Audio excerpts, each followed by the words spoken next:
Free agency about affordability and value, and Mike Danna just wasn't bringing it. Today on Locked On Chiefs.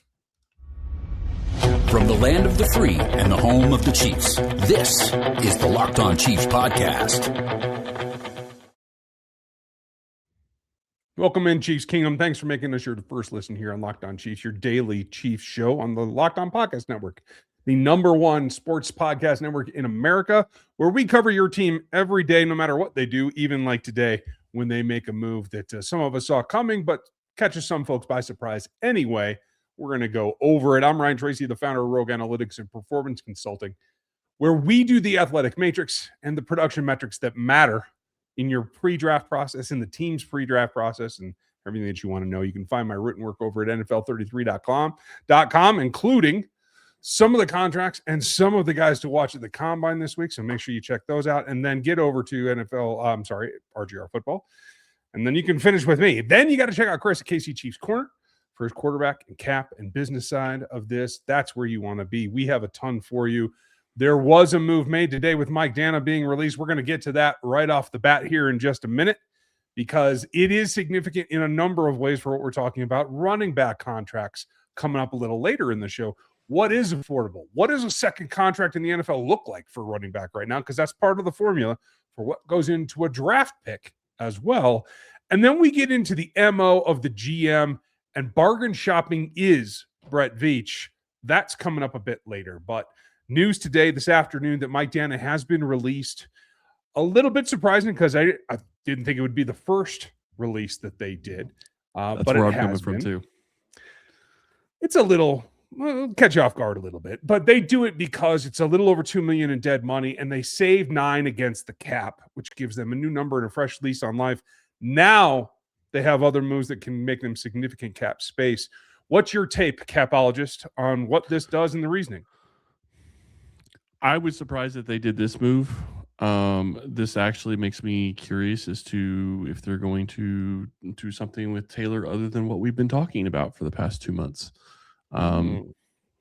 I don't know that makes a ton of sense unless they're going to extend him and drastically drop his number and drop his APY. But it's possible that that's the direction they go. We'll see what they end up doing. The interesting thing on this is the Chiefs broke it. That's the interesting thing to me. The Chiefs literally broke this news themselves. We didn't hear this from anybody else. They just straight up said, thank you for your service and goodbye. Cheers, Mike. Now, let's be real. Mike has done a lot of good work. Oh, yeah. He's been a very solid player and contributor to Super Bowls. He's been here a long time. The fact is that the pass rush equivalent is what the game is about right now. He's not at the level that this contract year was about. Now, I theorized last week that he could still come back. If he finds not much of a market, he could do a Mike Pennell and come back on a lower end scale, and we'll see what happens. Always good to have depth that knows what you're doing. But I took this very similarly to how you did, except I jumped to another conclusion. And I'm going to run this past you. You tell me if I'm super crazy. But by getting Mike released first, it allows him to catch on with another team before free agency hits, which I think does him a service. And I think this is a good thing for Mike Danna. But it also allows them and tells me that by holding on to Jawaan Taylor, maybe there's another thing besides an extension in his future. Good tackles are hard to find in this league. Yeah. And he has been a good tackle. Maybe there's trade value out there for Jawaan Taylor right now, and they're working on trying to get that done before the deadline, which is coming up in 17 days? Well, look at what they got for Joe Thuney last year. And Thuney, don't get me wrong, I'm not trying to say Taylor's on the same level as Thuney. He's not. But you're absolutely right. When you start looking at this at the NFL and offensive line play in general, you cannot get enough good offensive line play, get enough good offensive linemen. So to me, it doesn't necessarily mean that it could be an extension. It could be that they're trying to do something with his number and lower it and get an extension maybe, or it could be that they're looking to trade him. I mean, a trade would make sense if they can get some kind of draft pick back and get to a point where they have at least 7 draft picks versus the 6 that they have right now. Yeah, I agree. I'm going to look up his ranking right now, but gut feel, I don't think Mike Danna had trade value, but if Jawaan does, what is it? Depends on where the team it depends on what team is interested in where they are cap wise. I mean, because the reality for the team taking him on, since I wasn't ready for this, give me 1 second. Let me pull up his contract. I mean, so really for the Chiefs, if they traded him, they would still be at the same spot that they are right now, basically. Like, so the team that would trade for him would only owe him $20 million, which for an offensive tackle isn't horrible. Mm-hmm. So, and does it still give them the cap relief that they're looking for? Yeah, it would. Okay. Because you still take away the guaranteed salary, which is $20 million. The dead money is the prorated bonus that is left on his contract. So you would still, at that point, you'd still have that dead money of almost $7.4 million, but you would free up the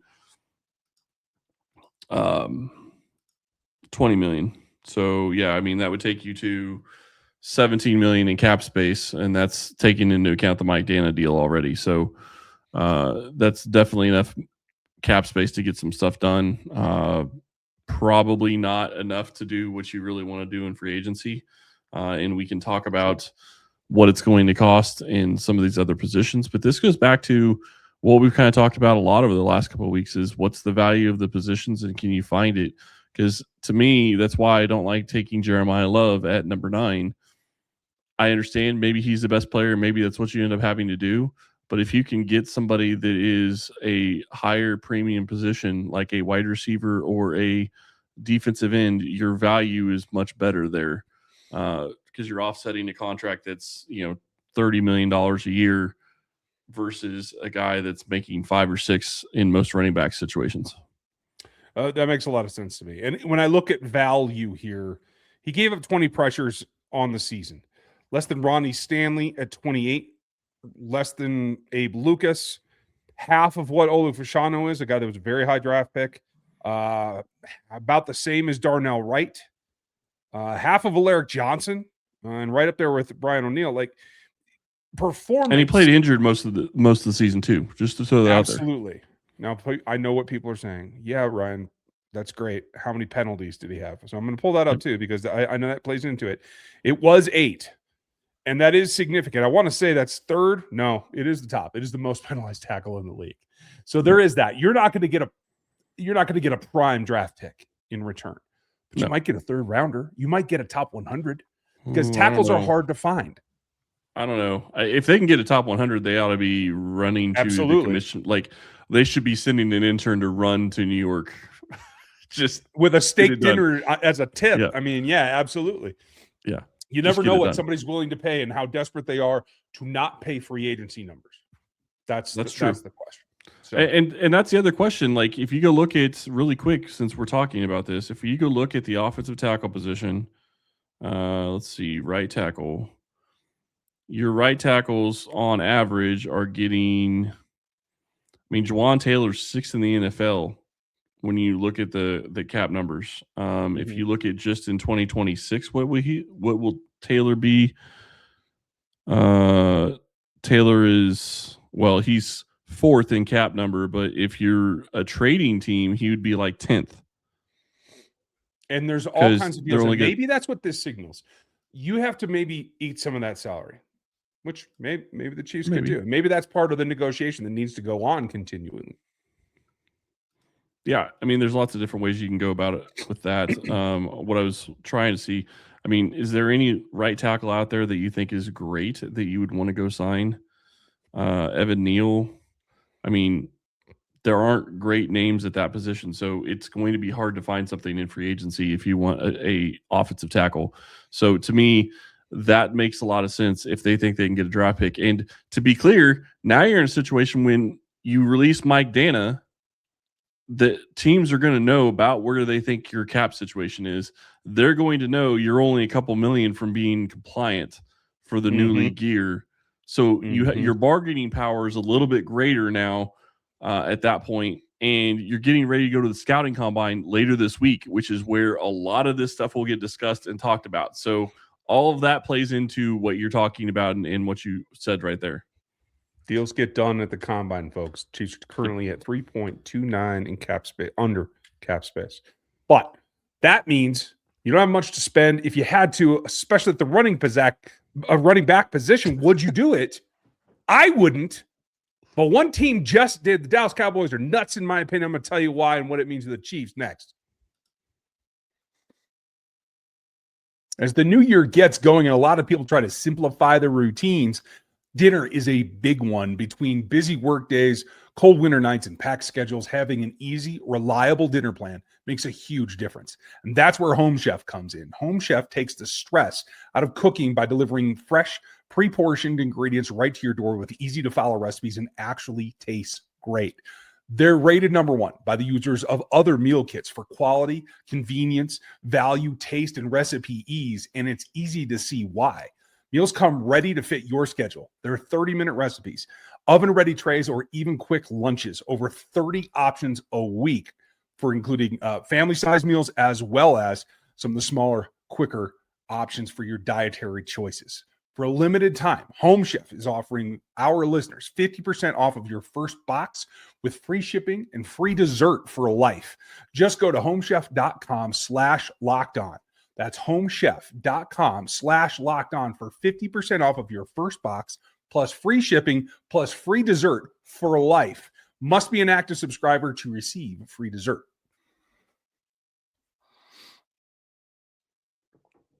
Now, one thing that I'm very, very interested in is making sure that you guys get what you're looking for, and that is maybe ad-free audio, maybe a bigger community about the Chiefs to hang out in. If you would like to do that, please make sure you check out what we're bringing you these days, and that is the Everydayer Club. You can be with us every day without listening to ads and being able to go to a Discord that is just your fellow fans that listen to the show and that are our core fans, and you can do it really easily at lockedonchiefs.supercast.com. Check that out. Now, I won't say that running back contracts generally break markets. They shouldn't, to be honest. The wear and tear at the position is legendary. It is so inaffordable on second contracts in particular, which does affect our conversation about the draft and what might happen at 9, but it certainly has to set the table here. Just recently, the Cowboys, just within the last couple of days, I want to say 36 hours, re-signed or extended Javonte Williams, a guy that I thought might have been, if they were going to go out and spend on a running back, might have been on the table. He gets 3 years, $24 million to stay with the Cowboys, and that's $8 million a year. A little bit less than I expected for him, honestly, and I can't say that I would have been super excited, but if the Chiefs had been able to pull that off and they wanted a primary runner of the ball, I don't think that's a terribly outlandish contract. Do you? Well, I want to be clear here, and I'm going to set the table a little bit differently. I know we're talking Jawaan Williams, but when it comes to salary cap, everything matters. And let's be honest about this when we're looking at it. Yeah, it's 3 years, $24 million. Looks like it's $8 million a year. Why do I start with what I just said? It's because you go back and you look at the Cowboys and what they're dealing with salary cap wise. They're literally paying Dak Prescott $60 million in cap space in 2026. CeeDee Lamb is another 34. George Pickens is looking for 30. So paying him 8 is more than likely not really going to be 8. So my guess is what this deal really is, and we don't have the full details, is that it's more like probably a 2-year deal that's going to get him 5 or 6 a year.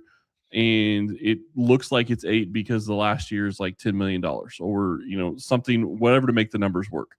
So my guess is that the reality when we get the real numbers is it won't be really an $8 million deal. I mean, yeah, it's still what they'll call it APY-wise, but that's not what he's going to make. And he probably won't see the final year of the contract, much like Danna didn't see the final year of his.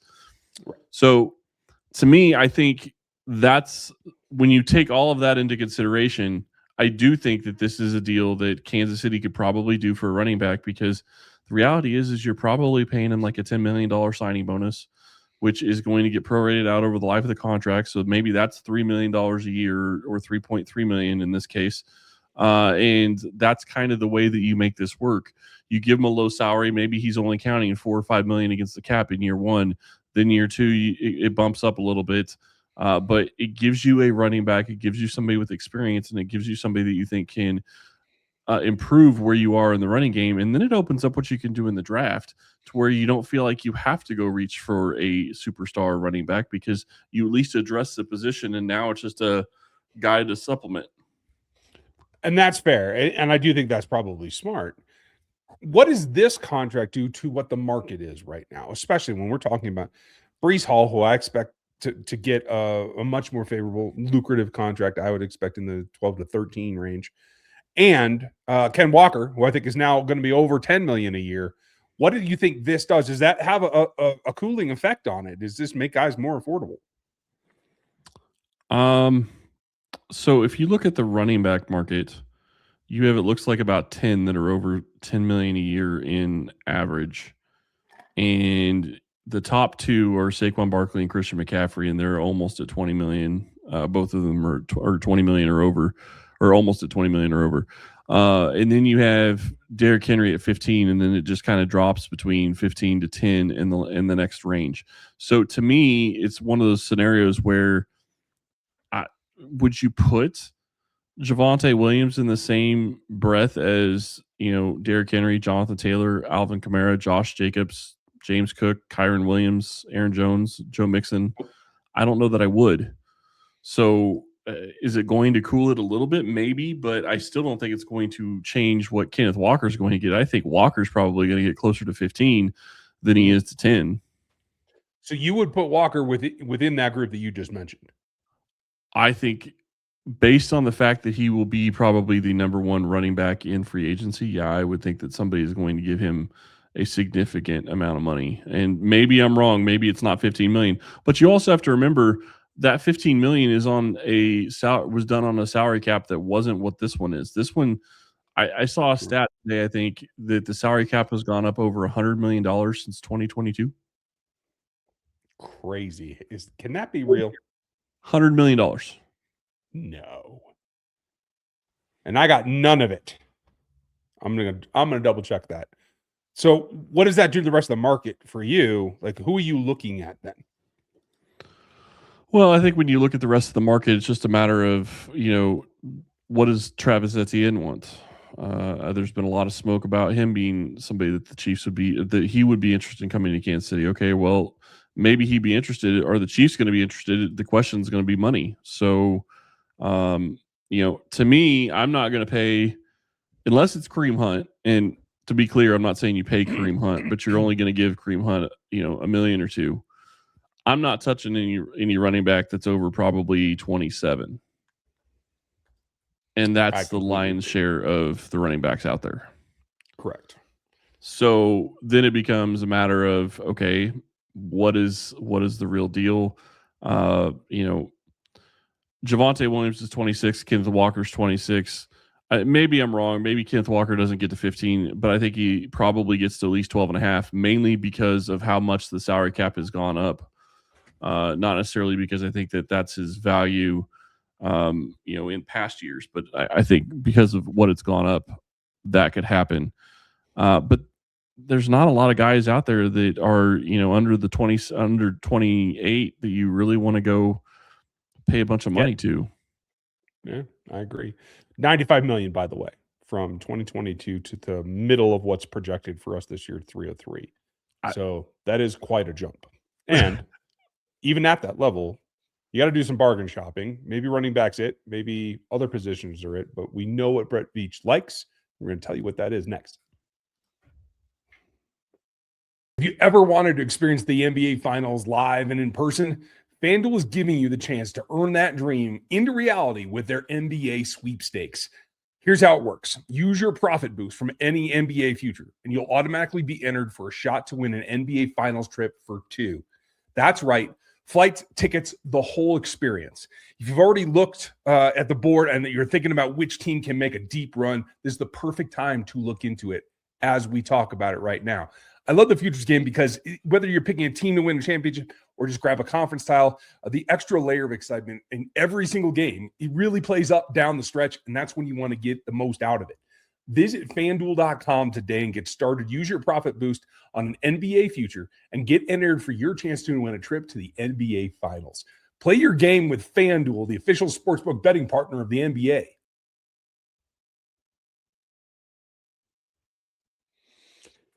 Bargains are in the eye of the beholder. They add up to what you're looking for to fit your scheme and honestly your budget. And I think sometimes we get a little bit away from that. But for me and for the definition, some running backs are going to fit that. I personally feel, and I'm going to continue to point this out, that Brian Robinson is a bargain running back that is the kind of guy that Brett Veach looks for, meaning he was a high first initial contract in the league in terms of the draft pick, has gone to a second team, still hasn't necessarily worked out. He's stuck behind one of those guys you mentioned earlier as the top earners at the position in Christian McCaffrey.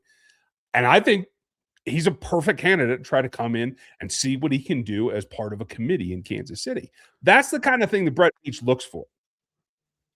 Yeah, and here's the other thing that's interesting about that to me is the more I think about this, what do the Chiefs have that the 49ers yeah, I'm going to go there. What do the Chiefs have that the 49ers don't? It's the QB position. Like, Purdy is good. He's not Patrick Mahomes. Like, I don't know where you would put Purdy in the top 10. And my point with all of this is, no, okay, fine. Where would you put him in the top 15? 12, maybe? Okay. My point is, you have, I think you and I would both argue that Mahomes is easily still a top 3 quarterback in the NFL. You can make an argument he's number 1, regardless of how he played last year. Sure. But my point is this: when you look at how this is playing out, you can go and you have to go and pay a running back because you don't have the talent to pass the ball like you want to. And that's similar with Philadelphia as well. I wouldn't put Jalen Hurts. I don't know where I'd put Jalen Hurts in that QB ranking. I'd have him above Purdy myself, but I don't know. Well, right. But okay, so maybe he's top 10, but he's still not top 5. True. So the only market that you can really talk about that I can think of off the top of my head is Josh Allen and Cook. Well, the Bills don't have great wide receivers. They've Shakir, but he's So I mean, you're kind of limiting yourself when you go out and spend a ton of money at running back. That's kind of where I'm going with all of this. Is like you look at what you have at the QB position, and you have to adjust to the entire roster based on that position. And to me, Kansas City has invested way more in their offensive line than they've invested in the running back position for the past 10 years. And I don't know that that's going to change a huge amount this year. I think that they're going to invest more than they have in the past. Maybe they go and get a guy like Brian Robinson. Maybe they go get a guy like Travis Etienne, but it's still not going to be a top of the market running back. I can't see them spending that there mainly because it doesn't fit what it doesn't fit what Andy Reid wants to do either. He doesn't want to run the ball on a consistent basis to where you'd want to be paying a running back $12 or $15 million a year because you're not going to be using him in that kind of capacity. I agree with you completely. In fact, you just gave me a very good point. Is like where you play is dependent on how you play. And the opposite is true as well. If you're in a scheme-specific role and you don't fit that scheme, you don't play much. I am double-checking this real quick because the facts of the matter intrigue me now that I just made an additional connection. Eric Bieniemy was in Washington in 2023, the second or third year of Robinson's career. One that I do think he played pretty well. I'm going to check the stats there, but that's just an additional linkage for me. 700 yards rushing. I really do like that. 5 touchdowns that year, plus an additional 368 receiving. So I'm making my own case even sharper here, but it retreads with value, with upside is exactly what Brett Veach is looking for across the board. Yeah, and there's another argument. I saw another stat today. I think Kansas City is the only team of 32 teams that hasn't had 1,000-yard rusher and 1,000-yard receiver in the past 4 years. Now, they're also the only team to make multiple Super Bowls in that time frame. So there's that. So go figure. Yeah. But the reality is like you're going to have to address the position more than you have in the past 3 or 4 years, because your additions in the last 3 or 4 years have been Kareem Hunt, who has his moments in specific positions and specific things he can do and do well, and that's fine. But you can't continue to think that that is going to be something that's going to get you by and get you to be where you want to go, especially when you have to feel like you probably want to be protecting Patrick, especially early in the season, running the ball a little bit more while he's still recovering. Yeah, I agree. Now, other positions are going to be the same situation. Guys that are either coming off of first contracts that have been let go by their original team, guys that honestly have been cut before the end of that. If the Chiefs had a high grade on them before the draft, they're going to go look at them again. I guarantee you that, because that's the kind of thing that Brett Veach is looking for. Yes, you might have come in the league and played in a system that you didn't fit, like we were just talking about. And maybe that's part of the scenario, or whatever it is. If they believe that they can rehab you and make you work in this system on either side of the ball, then it's up for grabs in free agency. And I think that's the kind of value that we'll be looking for. At the running back position, it's one thing. At wide receiver, it's another. At cornerback, it's another. And I think we have to keep our eyes open a little bit more across the board than what I thought a couple weeks ago. Yeah, it's going to be interesting. I'm very curious to see what we get over the next couple of weeks. We're, 3 weeks away, basically, from the start of the tampering period in free agency. So, yeah, it's going to be there's going to be a lot of stuff that's going to happen. We're going to have you covered with, the combine, which is going to start later this week. We're going to have you covered with free agency. We'll have you covered if they make any more moves. I will say it, like I said before, I'm still kind of shocked. I do not remember a single time Kansas City has been the one that has actually come out and said they're cutting somebody before anybody else reported it, and they did that today. So kudos to them, though, because it does give Danna an opportunity to go try to find a home before the free agency period and before everything else. So we'll see if that happens. I'm guessing probably not, just based on his style of play. If he was a pass rusher, that would be different. Yeah. But again, he's not. So that's what happens. But we will keep you apprised if anything else does happen, and as soon as it does. Now, for the combine, we'll talk to Matt tomorrow as he gets ready. Andy Reid's, I don't know if he's going to speak since he just spoke. I don't know. We're going to find out if he breaks his tradition. Did he already announce that he's not? He's not going to the combine. Okay. Because he had knee surgery. Okay. So that's why we got an early thing. We're not going to hear from Andy Reid. Will we hear from Brett Veach? There's always something there at the combine. I think we hear from him on Thursday. Is it scheduled? That's great. Yeah. I will have you covered. The Athletic Matrix is built off of this event, so keep an eye out for that. I'll give you some early returns, and then you can get into getting the Athletic Matrix as well as the draft guide. Those are over at Rogue APC, so make sure you do that. Really quick, the one measurement that I want to find out when it comes to the athletes in the NFL Combine? The weight of Tim Keenan. No, I still want to know the arm length of Bane, because I literally think could change how things fall on draft day. Just one measurement. Yeah, that's very, very, very applicable. I'm interested to see that as well. Let us know what you want to see. Leave your comments down below, because there's a lot that's about to go on. Some of it will be on television. Some of it will not. We're going to have you covered with everything that we find out from this combine, whether it's broadcast or whether it's through the grapevine. Stick with us. Make sure you're in every day. Or thanks for listening today, and we'll talk to you tomorrow.